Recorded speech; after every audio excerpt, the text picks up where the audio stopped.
ಪೂರ್ಣ ಬದಲಾಗಬೇಕು ಅಂತಾದ್ರೆ ಮೊದಲು ಸ್ಥಳದ ಬದಲಾವಣೆ ಆಗಬೇಕು.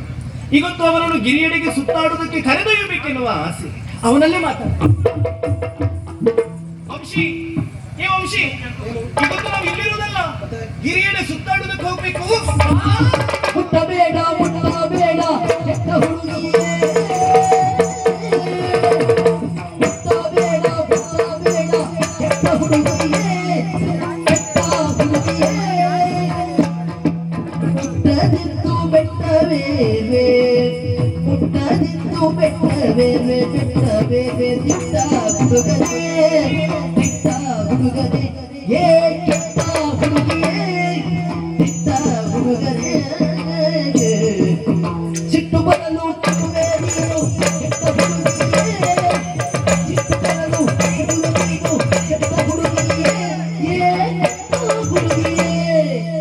ಸಿಟ್ಟು ಮಾಡಲೆಷ್ಟು ಚಂದ, ಸಿಟ್ಟು ಮಾಡಲೆಷ್ಟು ಚಂದ, ದಿಟ್ಟ ಹುಡುಗನೇ, ದಿಟ್ಟ ಹುಡುಗನೇ, ಕೆಟ್ಟ ಹುಡುಗಿಯೇ, ದಿಟ್ಟ ಹುಡುಗನೇ.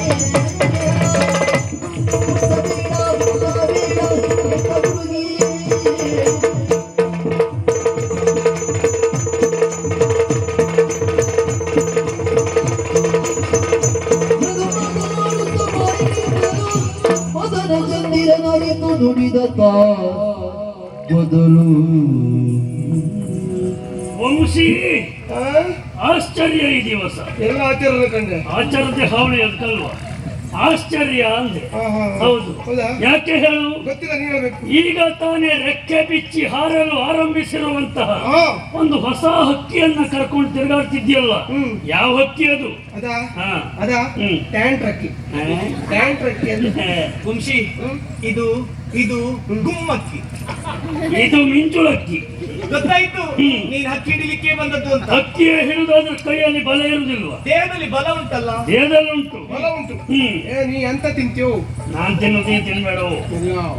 ಈಗ ತಡೆದಕ್ಕೆ ಆ ಹೆಣ್ಣನ್ನು ಕರ್ಕೊಂಡು ತಿರುಗಾಡ್ತಿದ್ಯಲ್ಲ, ಯಾರು ಹೇಳಿದ್ರು ನಿನ್ಗೆ? ಮೊದಲೆಲ್ಲ ಹೀಗಲ್ಲ, ಒಬ್ಬನೇ ತಿರುಗಾಡುವ. ಈಗಲೂ ಒಬ್ಬರು ತಿರುಗಾಡು. ಈ ಹೆಣ್ಣಿನ ಜೊತೆಯಲ್ಲಿ ಬಂದಿಲ್ಲ. ಯಾವ ಹೆಣ್ಣದು? ನಾನು ಕರ್ಕೊಂಡು ಹೊರಟದ್ದಲ್ಲ, ನೀನು ಕರ್ಕೊಂಡು ಬಂದಿದ್ದಲ್ಲ. ಅವಳೇ ನನ್ನ ಜೊತೆ ಬಂದದ್ದು. ಓಹೋ, ನಾನು ನೀನು ಜೊತೆಯಾಗಿರ್ಬೇಕು. ನಾನು ನಿನ್ ಜೊತೆ ಬರುದು, ನಾನು ನಿನ್ ಜೊತೆ ಬರುದು. ಗೊತ್ತಾಯ್ತು ಗೊತ್ತಾಯ್ತು. ಅವಳಿಗೆ ನನ್ನ ಜೊತೆ ತಿರುಗಾಡ್ಬೇಕಂತೆ. ನನಗೆ ಅವಳ ಜೊತೆ ಹೋಗ್ಲಿಕ್ಕೆ ಮನಸ್ಸಿಲ್ಲ. ನಿನ್ಕೊಂಡು ಬರ್ತಾ ಇದ್ಲು, ಹೋಗು ಅಂತ ಹೇಳಿದ್ರೆ ಹೋಗುದಿಲ್ಲ. ಹಾಗಾದ್ರೆ ಈಗ ನನಗೆ ಅರ್ಥ ಆಯ್ತು. ಏನು? ಬರಬೇಕು ಅಂತ ಬಂದಿದ್ದಲ್ಲ, ದಾರಿ ತಪ್ಪಿ ಬಂದಿತ್ತು. ಹೋಗಲಿಕ್ಕೆ ಮನಸ್ಸುಂಟು, ದಾರಿ ಮಾಡಿ ಕೊಡ್ಬೇಕು ಅಷ್ಟೇ ಅಲ್ವಾ? ಇವನಿಗೆ ಹುಚ್ಚಿಡ್ತಿದ್ದೆ. ನಾವು ನೀನ್ ಕರ್ಕೊಂಡು ಬಂದಿದ್ದಲ್ಲ. ಹಾಗಾದ್ರೆ ಒಂದು ಮಾತು ಕೇಳ್ತೇನೆ, ನನ್ನ ಜೊತೆಯಲ್ಲಿ ಕಳಿಸಿ ಕೊಡ್ತೀವಳನ್ನ.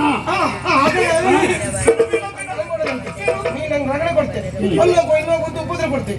ನನ್ನ ಜೊತೆ ನೀನು ತಿರುಗಾಟ ಮಾಡಿದ ಬೇಡ. ನಾನೇನು ತೆವರುದಿಲ್ಲ. ಬೇಡ, ನಾನೇ ಬಿಟ್ಟು ಹೋಗುದಿಲ್ಲ. ನಾನು ಬಿಟ್ಟು ಹೋಗುದಿಲ್ಲ. ನಾನು ಬಿಟ್ಟು ಹೋಗ್ತೇನೆ ಅಂದ್ರೆ ನಾವು ಬಿಟ್ಟು ಹೋಗ್ತೇವೆ. ಯಾವ ಕರ್ಕೊಂಡು ಮನಗಿರಿ ಮಡಿ ಬಾಬಾ ಬೇಗನೆ ಹೀರುವ ಸುಖವನ್ನು,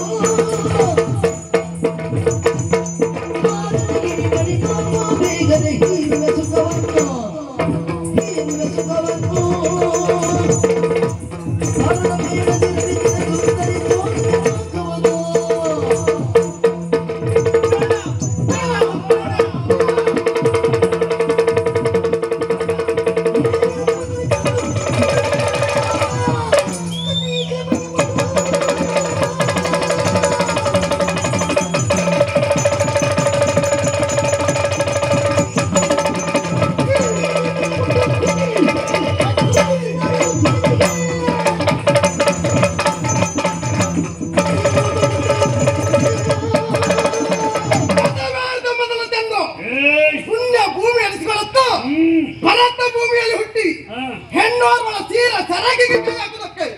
ಮುಂದಾಗುತ್ತಾ ಇದ್ದಲ್ಲ, ಸರಿಯಾಗಿ ನಾನು ಬಿಟ್ಟಿಕೋ. ನಿನ್ನ ಹಾಗೆ ರಾವಣರಂತೆ ಅದಷ್ಟೇ ತಲ ಹುಟ್ಟಿ ಬಂದರೂ ಕೂಡ ನಿಮ್ಮಂತರ ಎದೆಮೆಟ್ಟುವುದಕ್ಕಾಗಿ ರಘುವಂಶದ ರಾಘವನ ತರದಿ ಹುಟ್ಟಿ ಬಂದಿದ್ದೇನೆ. ಬಿಟ್ಟು ಓಡ್ತೀಯೋ ಬಿಟ್ಟು ಸಾಯಿಸ್ತೀಯೋ?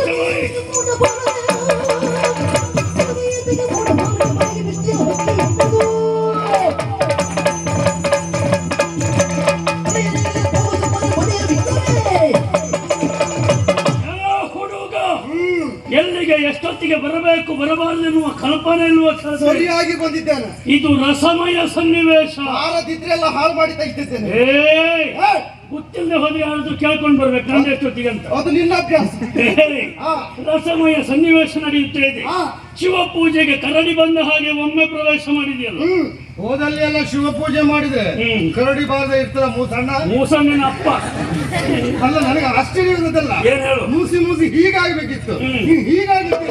ನಿನ್ನ ಅನುಭವಕ್ಕೆ ಸರ್ ಬಹುಶಃ ಈಗ ನಿಂಗೆ ಆಗುದಿಲ್ಲ. ಒಳ್ಳೇದಾಗಿ. ಏನು ರಾಗವನ್ನು ತೆರೆದು ಬರ್ತೀಯ?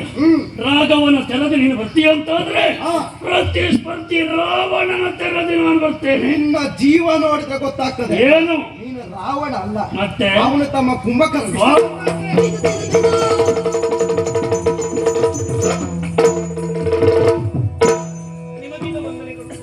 ಸರಿಯಾಗಲಿ ಅಂತ ಹೇಳು. ಲಾವಣ್ಯ, ನನ್ನ ಹೆಸರು ಗೊತ್ತಿದೆ ನಿಮ್ಗೆ? ಹೌದು. ನಿನ್ನ ಪೂರ್ವಾಪರ ವಿವರವನ್ನು ಇವನಿಂದ ನಾನು ತಿಳಿದುಕೊಂಡೆ. ನಾನೇ ಹೇಳಿ ಕರ್ಕೊಂಡು ಬಂದವನನ್ನ. ಸಂತೋಷ. ಕಾಮುಕನಾದಂತ ಮದನ ಚಂದ್ರ ನಿನ್ನನ್ನು ಬಲಾತ್ಕಾರ ಮಾಡೋದಕ್ಕೆ ಮುಂದಾದ. ಯೋಚನೆ ಮಾಡಬೇಡ, ಅವನನ್ನು ಬಡಿದಾಡಿಸಿದ್ದೇನೆ. ಹಾಗಂತ ಅನ್ಯನಿರುವುದಾಗಿ ಅನ್ಯತಾ ಭಾವಿಸಬೇಡ. ಆ ಕಡೆಯಲ್ಲಿ ಹೋಗುತ್ತಾ ಇದ್ದಾನಲ್ಲ ವಂಶಿ, ಅವನಿಗೆ ನಾನು ಒಡ ಹುಟ್ಟಿದ. ಅಂದ್ರೆ ನೀವು? ಅವನ ತಮ್ಮ ಹೆಸರು ವಿಕ್ರಮ. ಸಂತೋಷ ಆಯ್ತು. ನಡುದಾರಿಯಲ್ಲಿ ವಂಶಿ ಕೈ ಬಿಟ್ರೇನಂತೆ? ತಮ್ಮ ಕೈ ಎತ್ತಿದ್ರಲ್ಲ, ದೇವರು ದೊಡ್ಡವ. ಜೀವನ ಎನ್ನುತ್ತ ಪ್ರಸಂಗದಲ್ಲಿ ಅಣ್ಣ ಕೈ ಬಿಟ್ರು ತಮ್ಮ ಕೈ ಬಿಡುವುದಿಲ್ಲ. ಹಾಗಾದ್ರೆ ಇವತ್ತಿನ ನಿನ್ನ ಈ ಪರಿಸ್ಥಿತಿಗೆ ಪ್ರತ್ಯಕ್ಷವಾಗಿ ಪರೋಕ್ಷವಾಗಿ ನನ್ನ ಅಣ್ಣಯ್ಯನೇ ಕಾರಣ ಆಗಿದ್ದಾನೆ. ಅವನ ಪರವಾಗಿ ನಾನು ನಿನ್ನಲ್ಲಿ ಕ್ಷಮೆ ಯಾಚಿಸ್ತೇನೆ. ಯಾಕೆ ಕ್ಷಮೆ ಯಾಚಿಸ್ತೀರಿ? ವಂಶಿಯ ಮನಸ್ಥಿತಿ ಏನೇನೋದನ್ನು ಸೂಕ್ಷ್ಮವಾಗಿ ತಿಳಿದವಳು ನಾನು. ಅವ ಪತಿಮಾಂದ್ಯನಾಗಿದ್ದಾನೆ, ಸಿಡುಕು ಸ್ವಭಾವದವ. ಅವನ ಕುರಿತಾಗಿ ಎಳ್ಳಿನಿತು ಬೇಸರವೇ ಇಲ್ಲ. ಸರಿ ಬಿಡು, ಇದು ನಿನ್ನ ಹಿರಿದಾದ ಗುಣ. ಅರಮನೆಯತ್ತ ಹೊರಟು ನಿಂತವನು ನಾನು, ನಿನ್ನನ್ನು ಜೊತೆಗೂಡಿಕೊಂಡು